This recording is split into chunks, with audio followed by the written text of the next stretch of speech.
Assalamualaikum warahmatullahi wabarakatuh.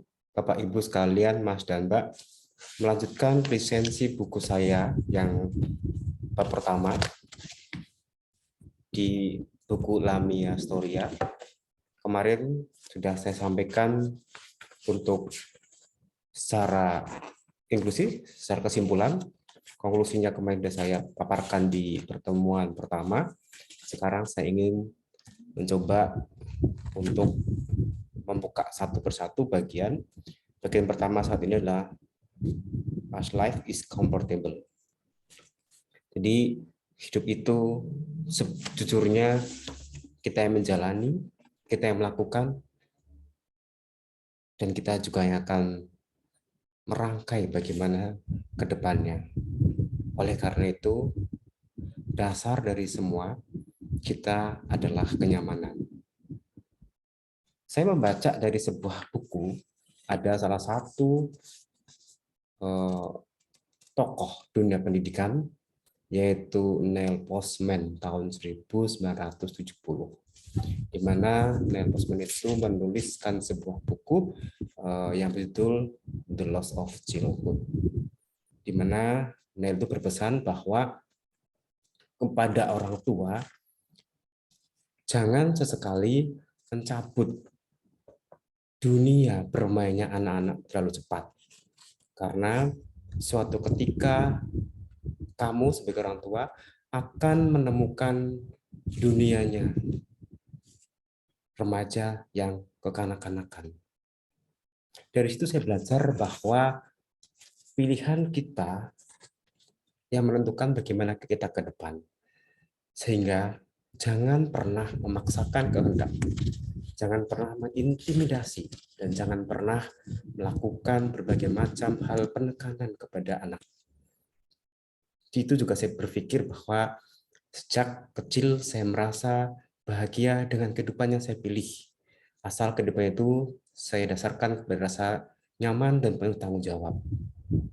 Makanya saya berpikir dan selalu menyampaikan kepada orang terdekat, kepada saudara saya dan siapapun yang mendengarkan semua apa yang pernah saya rasakan, bahwa perjalanan hidup itu dasarnya adalah dari sebuah kenyamanan batin, kenyamanan diri, dan kenyamanan lingkungan. Jangan sampai kita hidup penuh dengan tekanan, penuh dengan pertanyaan yang membuat kita menjadi gelisah, resah, dan akhirnya kita terhalusinasi oleh hal-hal yang tidak perlu kita pikirkan. Dari situlah saya berpikir, kenapa saya selalu berteman memilih satu dengan yang lainnya.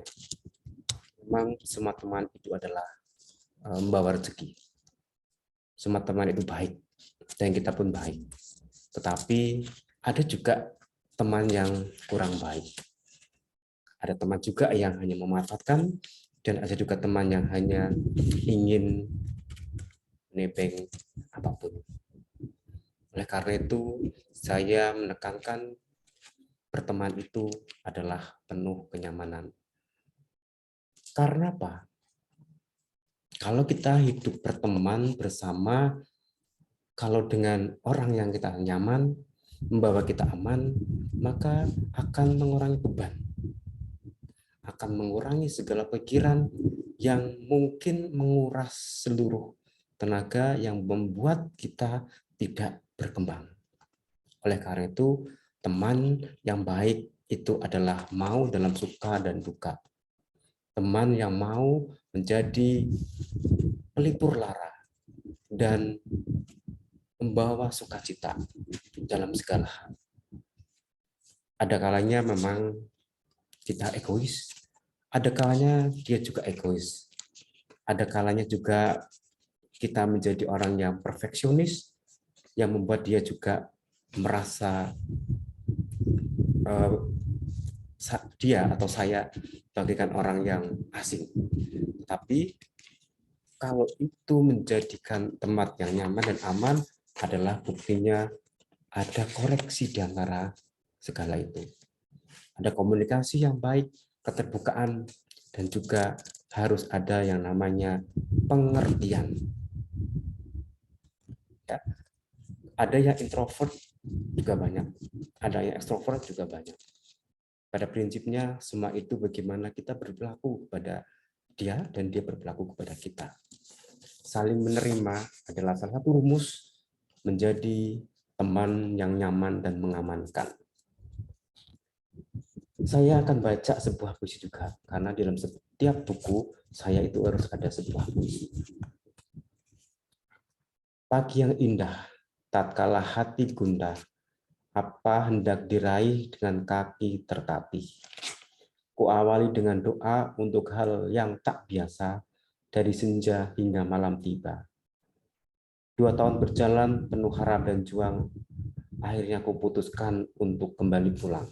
Jadi seperti sampaikan bahwa kalau kita berteman, walaupun ada suatu masalah, ada konflik of interest, ada namanya gap, tapi kalau dua orang saling mengisi, saling mentoleransi, saling memberikan masukan, mengkritik, dan semua itu terima dengan baik, komunikasi yang dua arah yang baik, maka semua akan kembali menjadi seorang sahabat sejati. Begitu untuk perihal kita menjadi orang yang memberikan kenyamanan dan aman kepada orang lain. Kita juga bisa nyaman kepada anak kita. Tatkala suatu ketika di rumah kita memiliki wifi, kita memberikan anak bermain gadget dengan kuota yang banyak, rumah yang nyaman, AC, kendaraan yang mewah, makanan yang bergizi. Itu kita memberikan kenyamanan. Antar jemput anak dengan kendaraan juga kenyamanan. Tapi jangan sampai kenyamanan itu hilang tatkala anak tidak merasa aman. Di mana anak tidak merasa aman adalah pada saat mereka tertekan.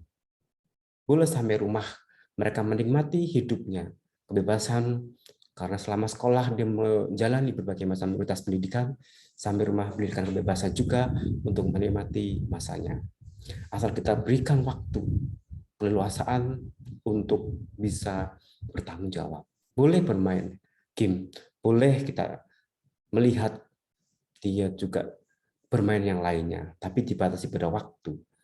Kita hanya memberikan pendidikan dan pengarahan serta pendampingan, bukan memarahi, merintah, membentak, dan tidak sekalipun kita memberikan arahan yang baik. Sebagai contoh, jika anak nakal melakukan hal yang kita tidak sukai, kita tidak langsung memberikan hukuman, tapi mengajarkan bagaimana hal itu ada proses pembenaran. Contohnya anak menumpahkan minuman di meja. Jangan sampai kita membentak, jangan sampai kita menyalahkan, tapi kita mengambil lap dan kita sama-sama bekerja sama dan mandiri membersihkan. Itu yang mengajarkan anak menjadi aman. Sama juga dengan kita mendidik anak untuk beradab. Bagaimana kita mengarahkan mereka menyampaikan hal-hal yang lebih penting, lebih utama, lebih prioritas. Kenapa? Sehingga anak tidak terlalu banyak terbebani oleh pikiran-pikiran. Sebagai contoh, ada anak kecil yang memang dia terlalu jenius. Dia akan menanyakan berbagai macam hal yang dia belum tahu. Dan kita arahkan menjawab seperlunya dan diberikan penjelasan. Dasar dan akibat. Sebagai contoh, kalau ada pengemis di jalan, kita berikan arahan. Memberi itu juga baik kepada semua hal, kepada semua orang. Jangan pilih-pilih. Tetapi juga melihat bahwa tidak semua pengemis itu membutuhkan.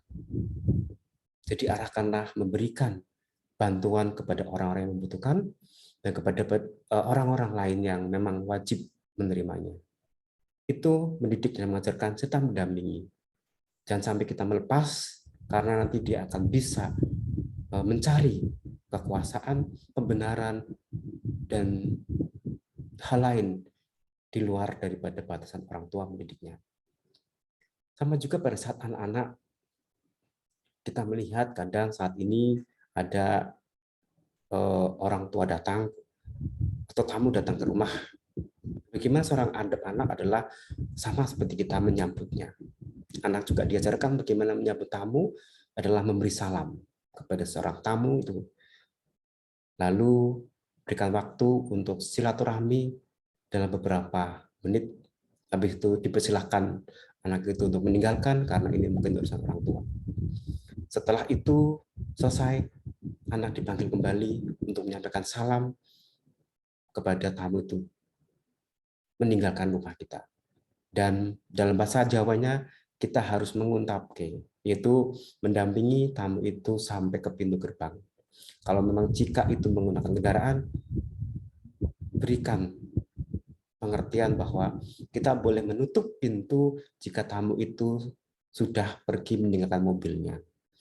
Jadi jangan sampai kita melihat tamu itu masih di depan pintu, kita langsung menutup pintu dan menguncinya. Itu mendidik anak menjadi seorang arogan dan kelak menjadi anak yang egois. Sehingga apa? Kita sebagai orang tua mendidik, mendampingi, dan mengarahkan itu hal yang paling penting untuk cara beradab dan beretika kepada orang lain. Itu quote-quote yang bisa sampaikan untuk malam ini kepada anak-anak yang masih kecil, kepada anak-anak yang masih dampingan oleh para pengasuh dan suster. Lihatlah, para pengasuh dan suster harus bisa mendampingi anak dampingannya, dan kepada orang tua yang mungkin sibuk dan sebagainya, apalagi sekarang dunia digitalisasi yang sudah sibuk dengan agenda masing-masing, dampingi anak. Walaupun sama-sama main handphone, dampingi anak. Walaupun sama-sama menggunakan laptop, dampingi anak. Berikan arahan, baik buruknya penggunaan alat telekomunikasi, TIK, dan sebagainya. Supaya apa? Supaya mereka juga sadar ada batas waktunya. Manajemen waktu yang baik dalam keluarga, komunikasi, dan edukasi. Penting supaya anak berkemajuan, memiliki hak untuk menikmati masa anaknya dengan nyaman dan aman. Terima kasih. Assalamualaikum warahmatullahi wabarakatuh.